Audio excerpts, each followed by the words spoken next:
গাজায় যুদ্ধ পরবর্তী প্রশাসন, নিরাপত্তা ও পুনর্গঠন কিভাবে বাস্তবায়িত হবে তা এখনও অস্পষ্ট। আন্তর্জাতিক মনিটরিং কেন্দ্র ও বাহিনী গঠন সহ নানা উদ্যোগ নেওয়া হচ্ছে।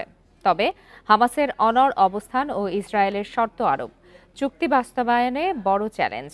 আসন্ন যুক্তরাষ্ট্র সৌদি আরব বৈঠক চুক্তির ভবিষ্যৎ নির্ধারণে গুরুত্বপূর্ণ বলছেন বিশ্লেষকরা।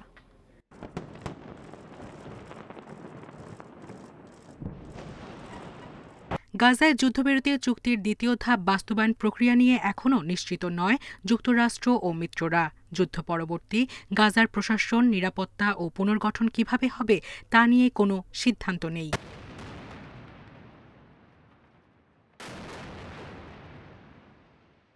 প্রথম ধাপে যুদ্ধবিরতি, ইসরায়েলি সেনা প্রত্যাহার ও মানবিক সহায়তা আংশিক বাস্তবায়িত হয়েছে। যুদ্ধবিরতির দ্বিতীয় ধাপ পর্যবেক্ষণে সিভিল মিলিটারি কোঅর্ডিনেশন সেন্টার সিএমসিসি গঠন করেছে যুক্তরাষ্ট্র। এতে অংশ নিচ্ছে যুক্তরাজ্য, কানাডা, জার্মানি, ডেনমার্ক ও জর্ডান।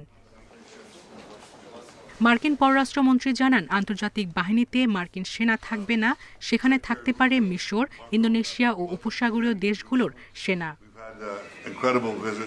কায়রোতে বৈঠকে হামাস টেকনোক্র্যাট সরকারের কাছে প্রশাসন হস্তান্তরে রাজি হলেও নিরস্ত্রীকরণ না করতে অনড়। তবে ইসরায়েল বলছে, হামাস সম্পূর্ণ নিরস্ত্র না হওয়া পর্যন্ত সেনা প্রত্যাহার হবে না।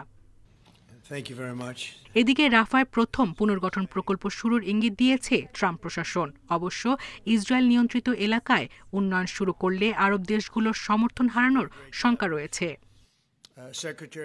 বিশ্লেষকরা বলছেন, হামাস বিরোধী সংঘাতে জড়াতে আগ্রহী নয় অনেক দেশ। ফিলিস্তিন রাষ্ট্র গঠনে অগ্রগতি না হলে সেনা পাঠাবে না আরব রাষ্ট্রগুলো। তাই গাজা চুক্তির ভবিষ্যৎ অনেকটাই নির্ভর করছে যুক্তরাষ্ট্র সৌদি আরবের বৈঠকের উপর। 18 নভেম্বর সৌদি যুবরাজ মোহাম্মদ বিন সালমানের ওয়াশিংটন সফরের কথা রয়েছে। সায়রা খান, ইন্ডিপেন্ডেন্ট নিউজ।